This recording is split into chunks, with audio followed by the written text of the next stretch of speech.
अगर आप भी तारों का शहर घूमना चाहते हैं तो फटाफट से आ जाइए।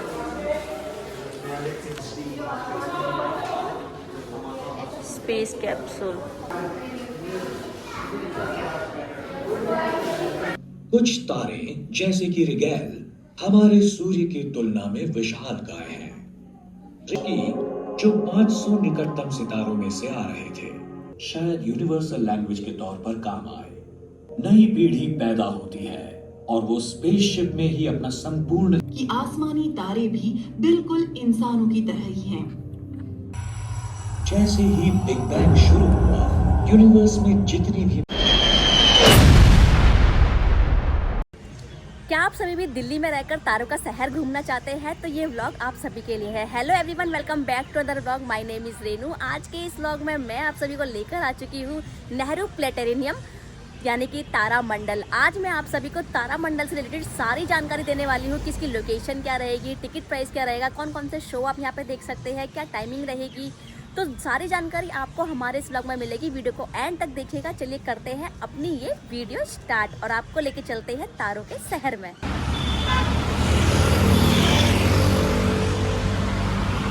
तो यहाँ सामने से एंट्री करेंगे हम गेट नंबर 1 से। चलो चलते हैं। बाकी पार्किंग के लिए आप यहाँ पे अपने कन्वेंस खड़ा कर सकते हैं, गाड़ी वगैरह फ्री ऑफ कॉस्ट रहती है पार्किंग। तो फिलहाल हम जो है गेट नंबर 1 से एंट्री करने वाले हैं। और एक चीज़ का आपको और बता दूं कि आपको एक आईडी प्रूफ लेके आना पड़ेगा तारामंडल जाने के लिए। आप फ़ोन में रख के लाइए, कोई दिक्कत नहीं। सो फिलहाल जो है ये एंट्रेंस रहेगा और लेफ्ट हैंड साइड पे टिकट काउंटर मिल जाएगा। तो चलिए पहले टिकट ले लेते हैं, टिकट की इन्फॉर्मेशन दे देते हैं आपको।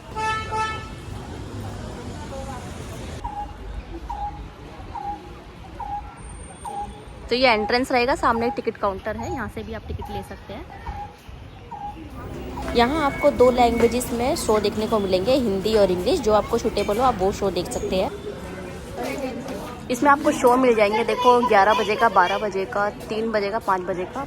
बाकी 2D शो का जो टिकट प्राइस है वो 100 रुपीज़ है अडल्ट का, बच्चों का 70 रुपये का है। 3D का 200 रुपीज़ अडल्ट का है, बच्चों का 150 रुपये का है। 35 से 40 मिनट का ही शो होता है। मंडे ये क्लोज रहता है। तो फिलहाल जो है अभी 3 बजने वाले हैं, 2:30 बजा है और हमें जो शो मिला है वो हिंदी शो मिला है। 3 बजे है जो है अंदर शो स्टार्ट हो जाएगा और 2:45 पे अंदर एंट्री हो जाएगी। तो अभी फिलहाल हमें बाहर वेट करने के लिए बोला गया है। हमने जो है 2D शो का टिकट लिया है। फिलहाल अगर लोकेशन की बात कर ले दोस्तों तो ये पड़ता है 3 मूर्ति मार्ग, चाणक्यपुरी, प्रधानमंत्री संग्रहालय के जस्ट पास में ही आपको नेहरू प्लेनेटेरियम देखने को मिल जाएगा। इसका नियरेस्ट मेट्रो स्टेशन की बात करें तो लोक कल्याण मार्ग, साथ में चाणक्यपुरी से भी आप आ सकते हैं। टाइमिंग की बात कर ले तो तारामंडल का जो टाइमिंग है वो सुबह 11 बजे से लेकर शाम के 5 बजे तक रहता है। पहला शो 11 बजे स्टार्ट होता है और लास्ट शो जो है यहाँ पे 4 बजे का होता है। बाकी मंडे अगर आप आने की सोचे तो मंडे को अवॉइड कीजिएगा और साथ में आपको यहाँ पे 2D और 3D शो देखने को मिलेंगे। बाकी अपने कन्वेंस आने की सोच रहे हैं तो पार्किंग स्पेस आप सभी को मिल जाएगा। तो चलिए अभी फिलहाल तारों के शहर चलते हैं।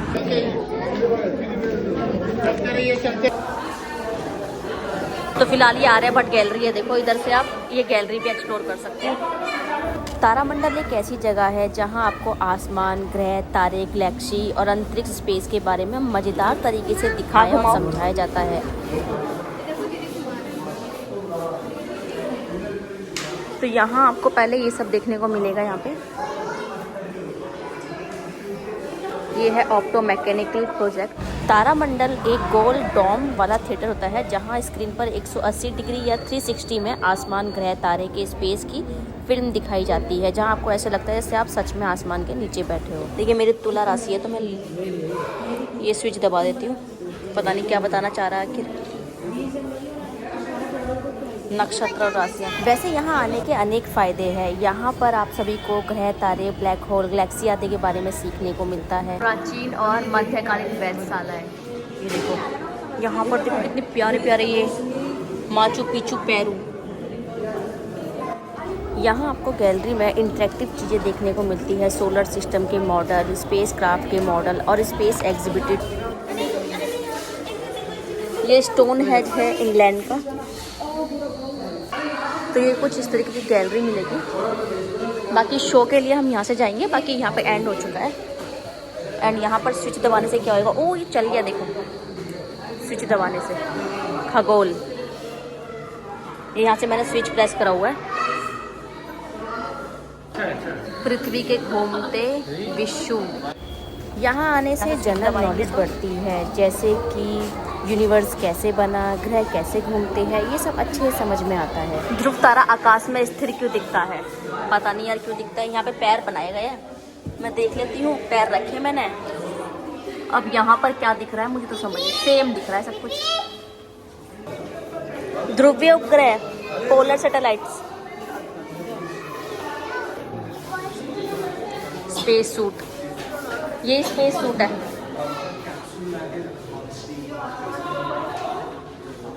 Space capsule. यहाँ आपको और आपके बच्चों के लिए बहुत ही इंटरेक्टिव मज़ेदार चीज़ें देखने को मिलती है। अगर आपको स्पेस, साइंस या स्टार में इंटरेस्ट है तो यहाँ आना सबसे अच्छा एक्सपीरियंस होगा आपके लिए। कभी कभी स्पेशल इवेंट्स में टेलीस्कोप से चांद, जुपिटर, सैटर्न और रिंग्स भी दिखाए जाते हैं।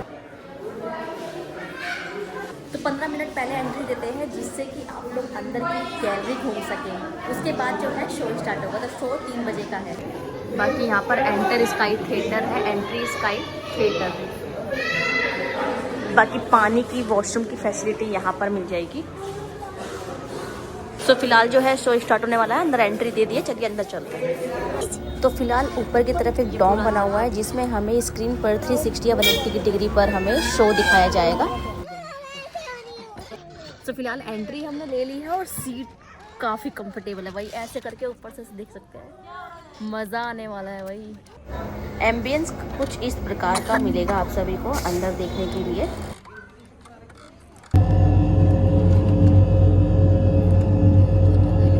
अंधेरा हो चुका है।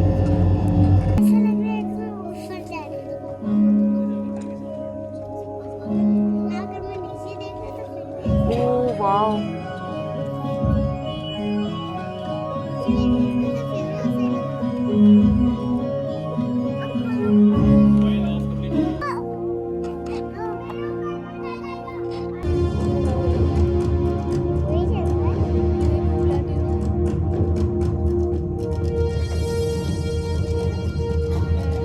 और अंधेरा छा रहा है। वैसे वैसे हजारों तारे आसमान में चमकते हुए दिखाई देते हैं। रात्रि के सुंदर आसमान के सौंदर्य को इंसान कई सालों से देखता आ रहा है। इस वक्त रात के 9 बजे हैं। अब चांद भी साफ दिखाई दे रहा है, बिल्कुल उसके ऊपर के पहाड़, वादियां और समंदर के साथ।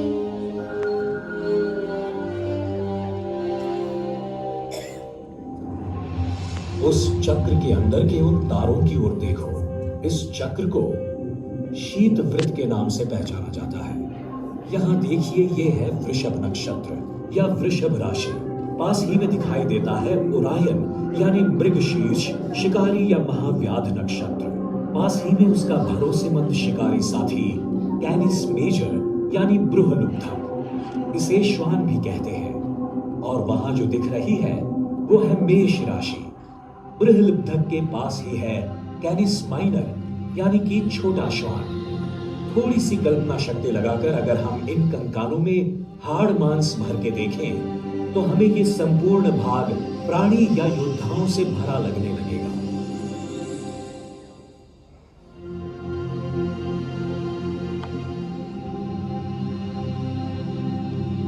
अब जरा उत्तर दिशा की ओर इन तारों की लकीर की ओर देखो।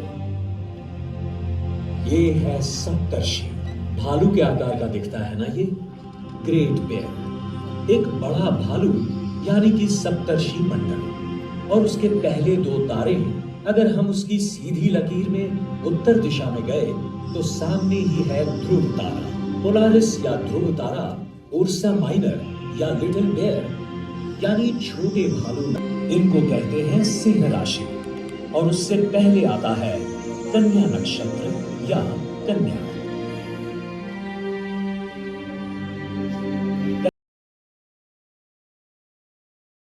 ये शनि अन्य 7 ग्रहों के साथ सूर्य के आसपास घूमता है।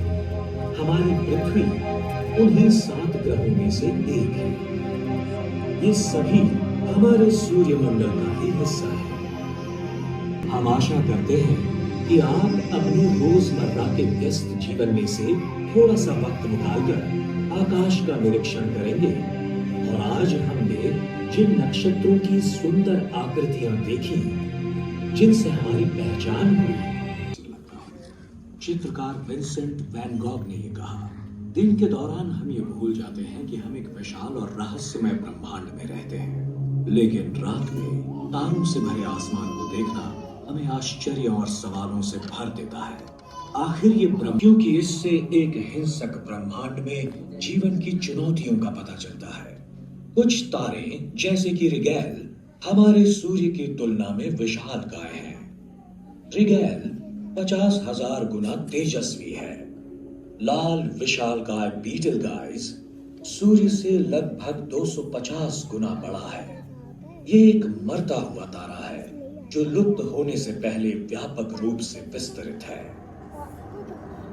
एक दिन हमारा जीवन, जिनमें सीरियस भी शामिल है, आकाश का सबसे चमकीला तारा जिसका नाम डॉग स्टार रखा गया है। दरअसल सीरियस एक जुड़वा तारा है द पप नामक एक अदृश्य साथी के साथ। पास ही में हम उसके मुकाबले एक युवा स्टार क्लस्टर पाते हैं जिसका नाम है प्लियाडस, जो है वृषभ नक्षत्र में। सीरियस और प्लियाडस का गठन लगभग 100 मिलियन साल पहले हुआ था, जब पृथ्वी पर डायनासोर हुआ करते थे। इससे विपरीत 50 गुना अधिक आयु के साथ हमारा सूर्य एक परदादा कहा जा सकता है। टॉरस कॉन्स्टेलेशन में ही हमें जबरदस्त हिंसा का एक और उदाहरण मिलता है। क्रैब नेबुला एक गैसीय बादल है, एक विस्फोट हुए तारे के अवशेष। जब 1000 साल पहले इस सुपरनोवा का विस्फोट हुआ, पृथ्वी पर लोगों ने इसे एक बहुत ही चमकीले तारे के रूप में देखा जो केकड़े जैसा दिखता था। ये कई दिनों तक दिखाई देता था, यहाँ तक कि दिन के दौरान भी।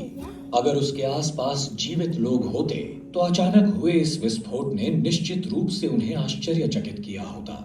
हमें इस तरह के आशादा सितारों का एक गोलाकार क्लस्टर है, जिनमें से ज्यादातर सीरियस की तुलना में चमकीले हैं, बहुत ही तेजस्वी।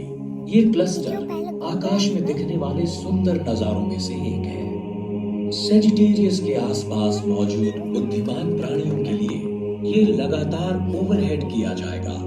मिल्की वे में 100 अरब से अधिक सितारे हैं, लेकिन हमारी आकाशगंगा आसपास की 20 अन्य क्लस्टर आकाशगंगाओं का सिर्फ एक हिस्सा है, और वो क्लस्टर हजारों आकाशगंगाओं से बने सुपर क्लस्टर का हिस्सा है। और सुपर क्लस्टर एक सुपर क्लस्टर का हिस्सा है, और ये चलता रहता है। कुछ लोगों का मानना है कि ब्रह्मांड 100 अरब से भी अधिक आकाशगंगाओं से बनी एक माला जैसा है।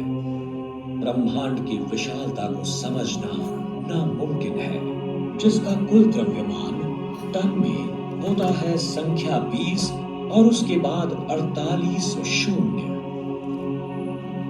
यानी 20 trillion trillion trillion trillion ton. ऐसी विलक्षण मात्रा में इसकी कल्पना करना बहुत ही कठिन है, और ये सब आया कहां से, ये समझाना तो और भी कठिन है। का मानना है कि ना तो इसकी कोई शुरुआत थी और ना ही कोई अंत होगा। तो कुछ का मानना है कि हमारे ब्रह्मांड का जन्म लगभग 15 अरब साल पहले हुआ था, एक विशाल विस्फोट के साथ, बिग बैंग। जैसे ही बिग बैंग शुरू हुआ, यूनिवर्स में जितनी भी मैटर हम देख रहे हैं वो बन गई प्राइमोर्डियल फायरबॉल, अरबों डिग्री गर्म और इतना अविश्वसनीय रूप से घना कि इसके एक चम्मच का वजन होगा अरबों टन। जब ये आग का गोला अचानक विस्तृत हुआ तो इसने अंतरिक्ष का निर्माण किया और उसमें फैला मैटर। समय के साथ जैसे जैसे मैटर ठंडा पड़ने लगा, ऐसा प्रतीत होता है कि जब भी कोई तारा बनता है तो ग्रह बनने की संभावना भी होती है। अगर ये सच है तो हमारी मिल्की वे आकाशगंगा में ही सैकड़ों अरब ग्रह हो सकते हैं। और पूरे ब्रह्मांड में 100 अरब से अधिक आकाशगंगाओं के साथ खरबों और अरबों ग्रह हो सकते हैं। यहां तक कि हमारे करीब बसे 50 सितारों में से एस्ट्रोनॉमर्स को कुछ ऐसे सबूत मिले हैं जो उन ग्रहों में से 3 एप्सिलॉन एरिडानी, ताउ सिटी और बर्नैड स्टार के पास उनके चक्कर लगाने वाले ग्रह हैं। ग्रहों का पता लगाया है। ये देखते हुए कि यूनिवर्स के सभी मामलों की बिग बैंग में एक समान उत्पत्ति है, ये मान लेना उचित है कि यदि जीवन एक औसत आकार के तारे के एक छोटे से ग्रह पर उभरता है, वो भी एक अनजानी आकाशगंगा में, तो ये अन्यत्र भी उत्पन्न हो सकता है। ये लगभग असंभव है कि पास के तारे के ग्रह के साथ भी संपर्क स्थापित हो सके। अगर हम रेडियो सिग्नल भेजते हैं हमारे सबसे नजदीकी सितारे सीरियस तक, तो 8.5 साल तक वो सिग्नल वहां पहुंच ही नहीं पाएगा। अगर सीरियस की परिक्रमा करते ग्रह पर हमारे संदेश को समझने वाला बुद्धिमान जीवन हो भी, तो उनके वापसी जवाब को हम तक पहुंचते 8.5 साल और लग जाएंगे। यानी हमारा संदेश पहुंचा या नहीं ये जानने में 17 साल लग जाएंगे। सुदूर बसे ग्रहों के साथ संवाद करने में हमें सदियों लग जाएंगी। पर इसने अमेरिकन खगोल शास्त्री फ्रैंक ड्रेक को नहीं डगमगाया, जिन्होंने 24,000 प्रकाश वर्ष दूर स्थित गोलाकार क्लस्टर हर्क्यूलिस कॉन्स्टलेशन में रेडियो संदेश भेजे। उसे उम्मीद थी कि 5 लाख सितारों में से कम किसी एक का एक ग्रह हो सकता है जिसमें उन्नत प्राणी जीवन हो जो वापसी संदेश भेजने में सक्षम हो। ड्रेक और कार्ल सेगन जैसे खगोलविदों ने आने वाले संकेतों का पता लगाने की भी कोशिश की जो 500 निकटतम सितारों में से आ रहे थे, पर अब तक ये कोशिश कामयाब नहीं हुई। अगर हमें कभी संकेत प्राप्त होते हैं किसी अलौकिक सभ्यता से, तो ये इतिहास की सबसे बड़ी खबर होगी। अब रेडियो सिग्नल एक बात है, लेकिन क्या संभावनाएं हैं कि हम कभी गहरे अंतरिक्ष में जाएं और ऐसी किसी जगह पर अलौकिक प्राणियों से मिलें? अगर हम आज अपने सबसे करीबी स्टार अल्फा सेंटोरी के लिए यात्रा आरंभ करें, तो इसमें हमें लगभग 100,000 साल लग सकते हैं।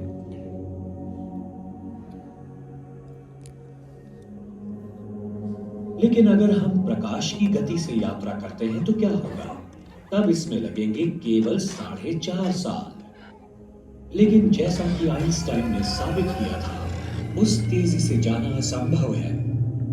1000 टन वजन वाले अंतरिक्ष यान को प्रकाश की गति पर चलने के लिए हमें आवश्यकता होगी पूरी आधुनिक दुनिया की ऊर्जा जितनी, जो वो अगले 5000 साल में इस्तेमाल करेगी।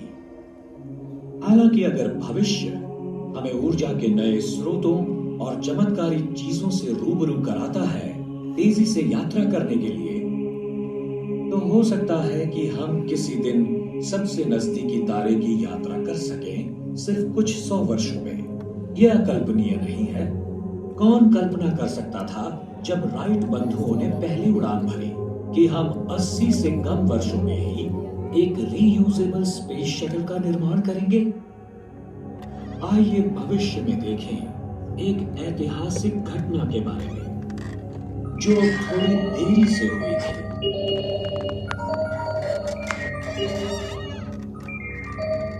हमारा उपग्रह सौर ऊर्जा स्टेशन आज सुबह एक उल्कापिंड से टकरा गया था। माइक्रोवेव ट्रांसमीटर डैमेज हो गया था, पर हमारा रिपेयर स्टाफ वहां टेक्नीशियंस के साथ पहुंच गया है और उम्मीद है ट्रांसमीटर कुछ ही घंटों में चालू हो जाएगा। ऊर्जा मंत्री इस अंतरिक्ष मिशन के लिए तैयारी जारी है। द इंडियन स्पेसपोर्ट 1000 टन की स्टारशिप चंद्रगुप्त को लॉन्च करने वाला है, जिसका नाम एक प्राचीन भारतीय सम्राट के नाम से रखा गया है। इसका लक्ष्य है पृथ्वी से परे एक सभ्यता के साथ पहला सीधा संपर्क बनाना। एक ऐसी यात्रा जो 100 खरब किलोमीटर की दूरी तय करेगी। इसका ऐतिहासिक प्रसारण दुनिया भर में देखा जाएगा।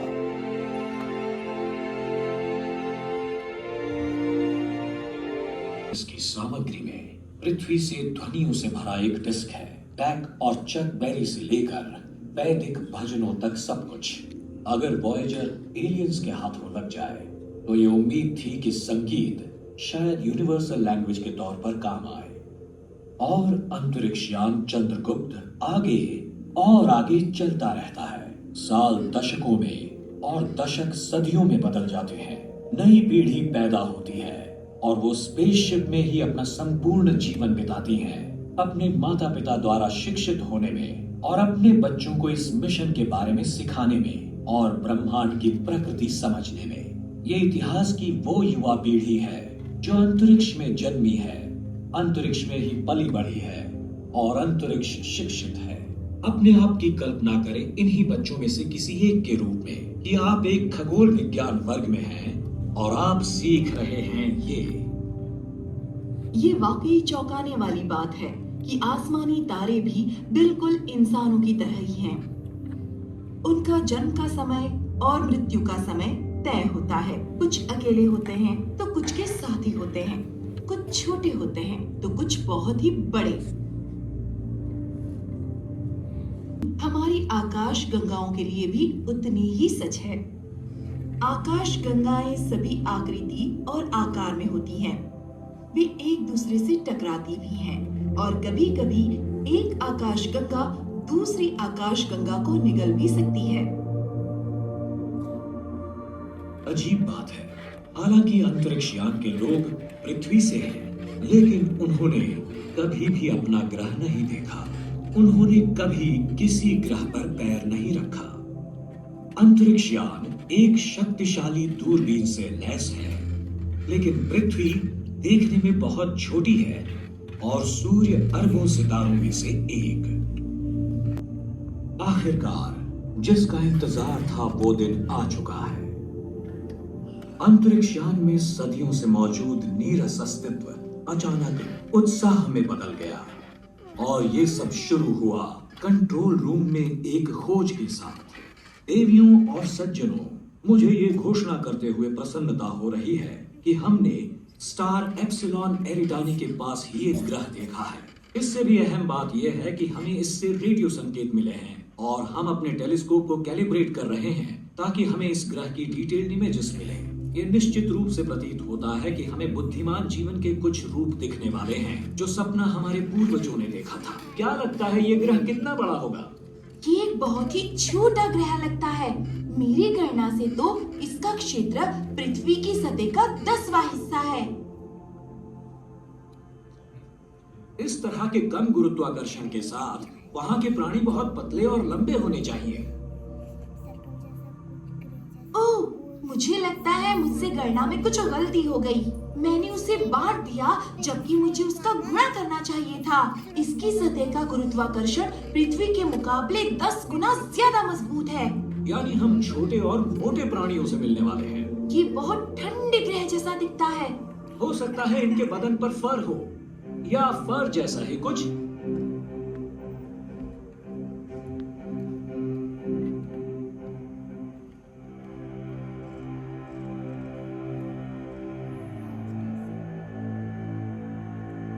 सभी ध्यान दें, हम उतर रहे हैं। लैंडिंग की तैयारी करो। हमारा उनसे सामना होगा। क्या वो हमारा स्वागत करेंगे या हम पर हमला करेंगे? आपको ये जानकर प्रसन्नता होगी कि हम स्वागत के संकेत प्राप्त कर रहे हैं। ऐसा लग रहा है कि उनके कंप्यूटर्स हमारी भाषा समझ रहे हैं। वो हमें लैंड होने के लिए आमंत्रित कर रहे हैं और हमने इस निमंत्रण का स्वीकार किया है। हमारे पूर्वजों का सपना पूरा होने वाला है। हम बस ये जानने की कोशिश करेंगे कि परग्रहवासी कैसे होंगे। हम उनसे बातचीत कैसे करेंगे? क्या मित्रता की भाषा पूरे ब्रह्मांड में एक जैसी होती है?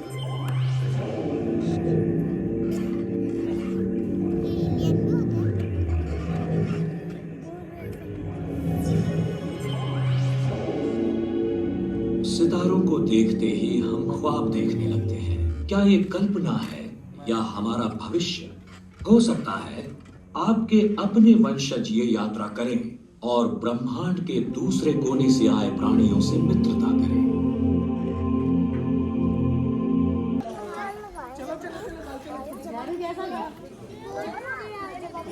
फाइनली शो बहुत अमेजिंग था, मज़ा आ गया शो देख के। सो फिलहाल शो फिनिश्ड। सो फिलहाल हम आ चुके हैं बाहर तारों के शहर से और काफ़ी अमेजिंग शो था। हमने 2D शो का टिकट लिया था। बाकी कैसा लगा ब्लॉग कमेंट सेक्शन बॉक्स में बताना। अगर आप भी तारों का शहर घूमना चाहते हैं तो फटाफट से आ जाइए तीन मूर्ति मार्ग चाणक्यपुरी के तारामंडल में। चलिए मिलते हैं दोबारा से किसी नेक्स्ट सफर में। देखते रहिए DLR व्लॉग्स। बाय दोस्तों, जय हिंद, जय श्री राम।